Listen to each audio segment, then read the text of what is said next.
Hi, welcome to the channel. Today we are starting the 8th chapter, that is how to get the results you want. Let's start.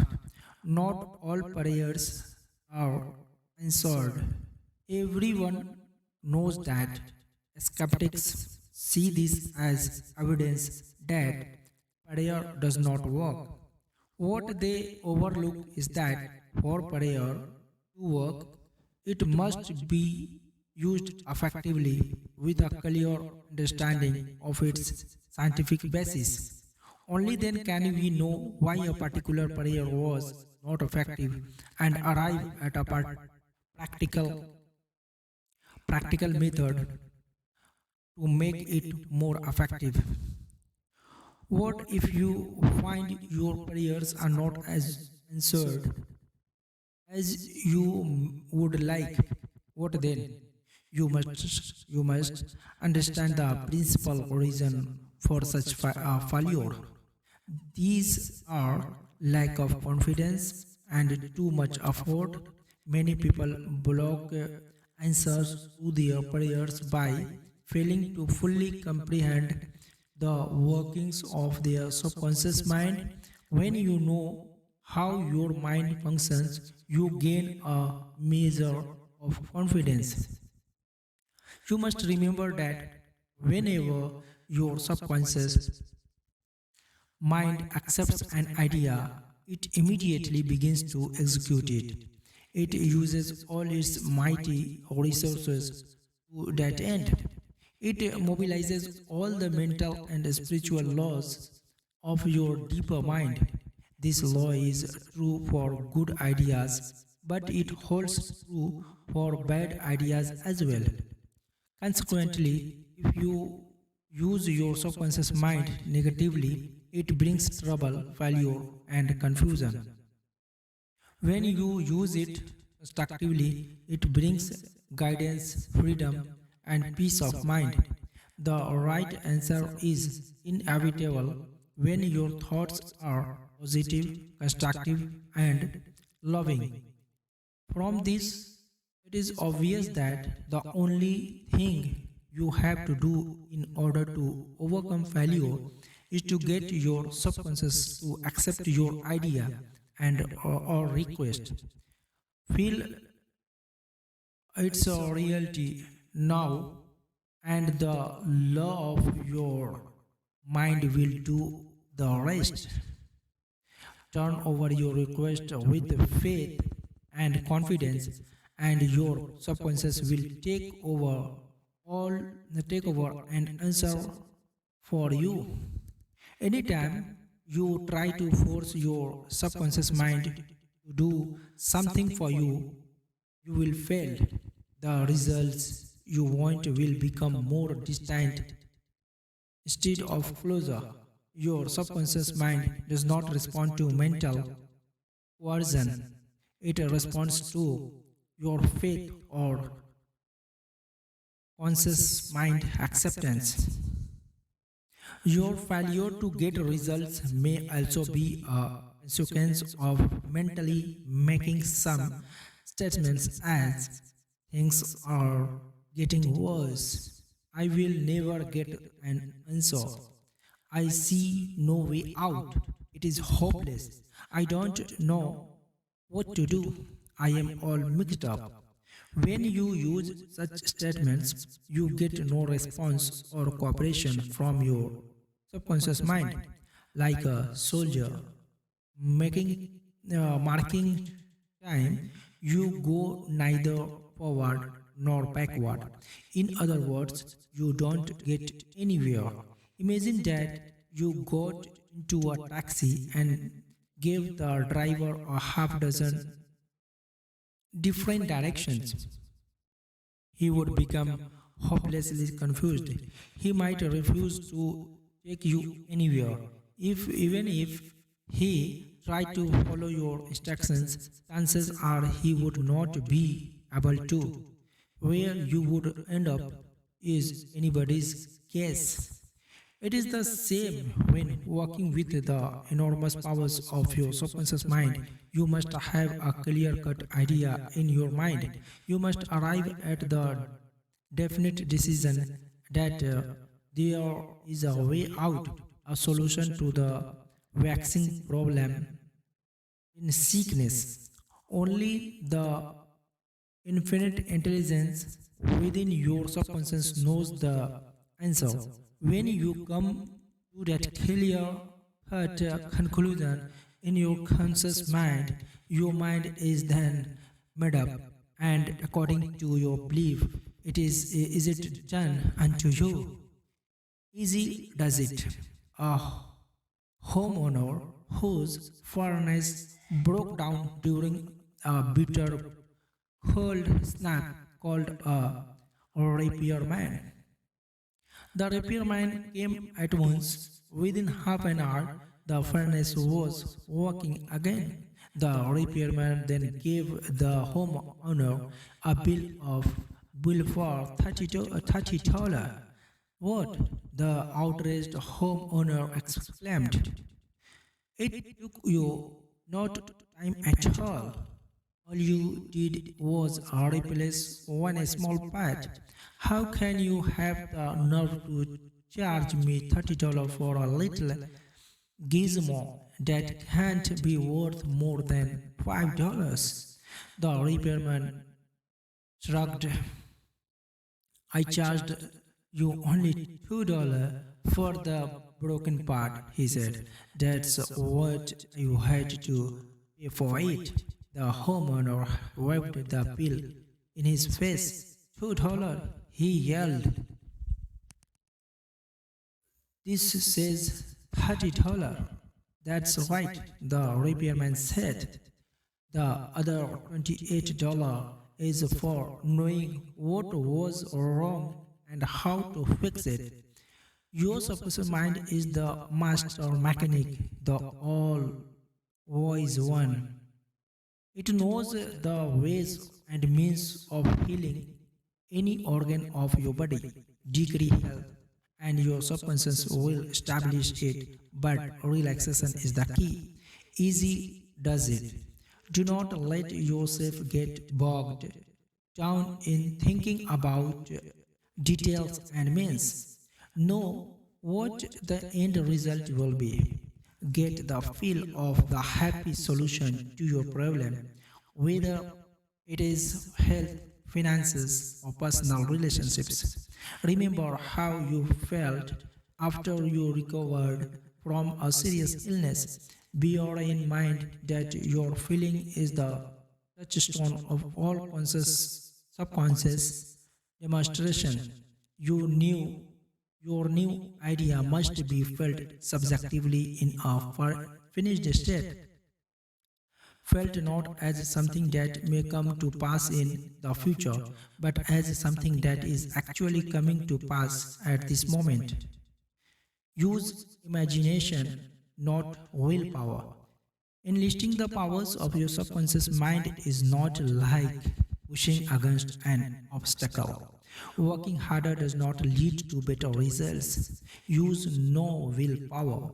Instead, visualize the end of the state of freedom it produces. You will find your intellect trying to get in the way, trying to find ways to solve the problem and impose those ways on your subconscious. Resist this. Put away your intellectual problem solving skills. Persist in maintaining in simple, childlike, miracle making faith. Picture yourself without the element of problem. Imagine the emotional gratification of the freedom state you seek. Cut out all red tape from the process. The simple way is the best. How disciplined imagination works wonders. A wonderful way to get a response from your subconscious mind is through disciplined or scientific imagination. As we have seen, the subconscious mind is the architect and builder of the body. It controls all your vital functions. The Bible says, whatsoever Ye shall ask in prayer, believing ye shall receive. The to believe is to accept something as true, to live in the state of being it. As you sustain this method, you shall experience the joy of the answered prayer. The three steps to success in prayer. Successful prayer requires three basic steps. Number one, acknowledge your or admit the problem. Number two, turn the problem over to the subconscious mind, which alone knows the most effective solution or way out. Number three, rest with a sense of deep conviction that it is done. Doubts and hesitations only weaken your prayer. Do not say to yourself, I wish I could be healed, or I hope this works. Your feeling about the work to be done sets the tone. Harmony is yours. Know the health is yours. You become effective by becoming a vehicle for the infinite healing power of the subconscious mind. Pass on the idea of health to your subconscious mind with complete conviction. Then relax. Give yourself over its power. Say to the condition and circumstance, this too shall pass. Through relaxation and conviction, you impregnate your subconscious mind. This enables the kinetic energy behind the idea to take over and bring it into concrete realization. Why you may get the opposite of what you pray for. Emile Coué was a celebrated French psychologist whose lectures gained him many admirers and followers in the United States. One of his important insights was this: when your desires and imagination are in conflict, your imagination invariably gains the day. He referred to this as the law of reserve effort. Suppose you were asked to walk along a narrow plank that was resting on the floor. You would do it easily without question. But now suppose the same plank were 20 feet up, stretching between two walls. Would you walk it? Could you? Probably not. Your desire to walk the length of the plank would come into conflict with your imagination. You would imagine yourself toppling off the plank and falling a long way to the ground. You might very much want to walk across the plank, but your fear of falling would keep you from being able to do it. The more effort you put into conquering your imagination or suppressing it, the greater strength is given to the dominant idea of falling. The thought, I will use my willpower to overcome my failure, reinforces the hurt of failure.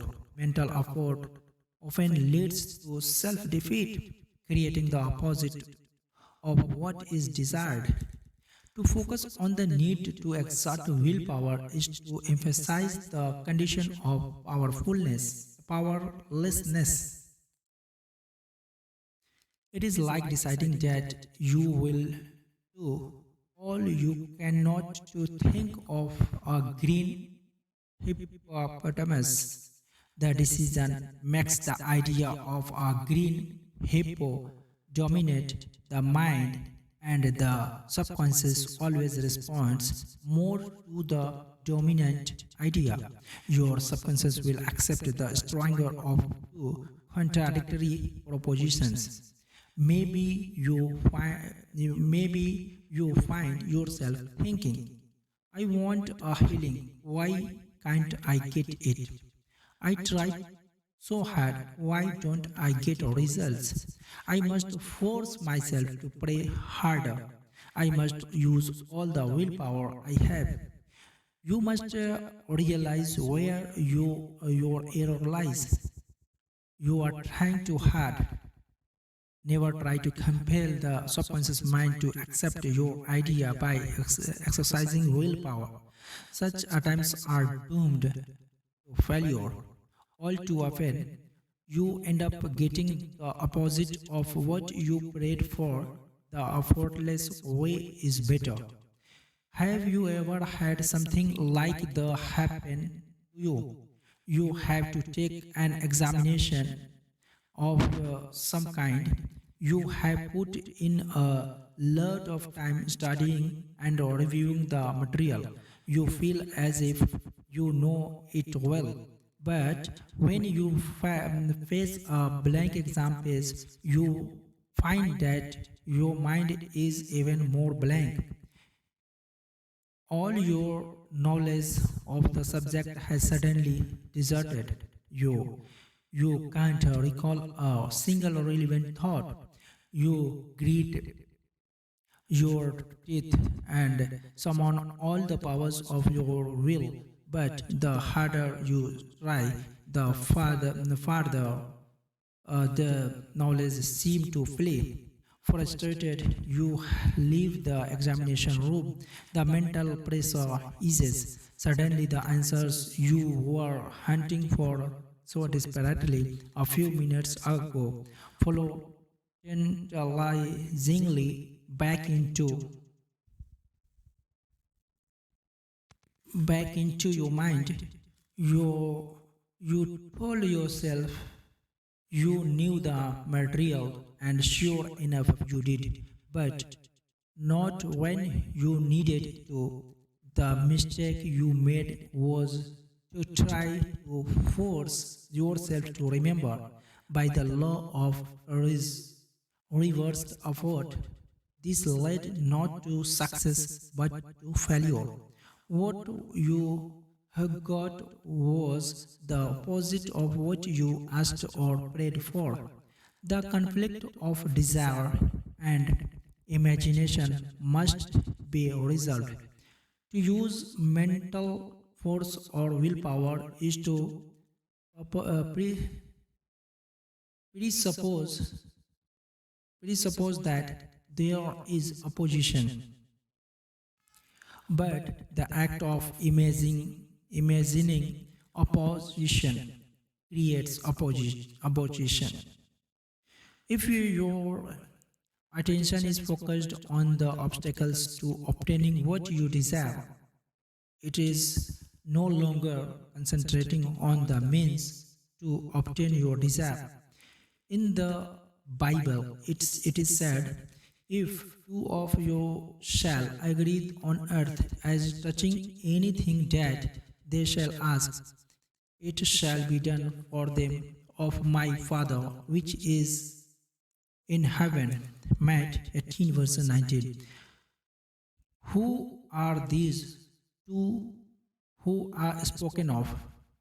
They stand for the harmonious union agreement between your conscious and subconscious of any idea, desire, or mental image. When there is no longer any quarrel between the different parts of your mind, your prayer will be answered. The two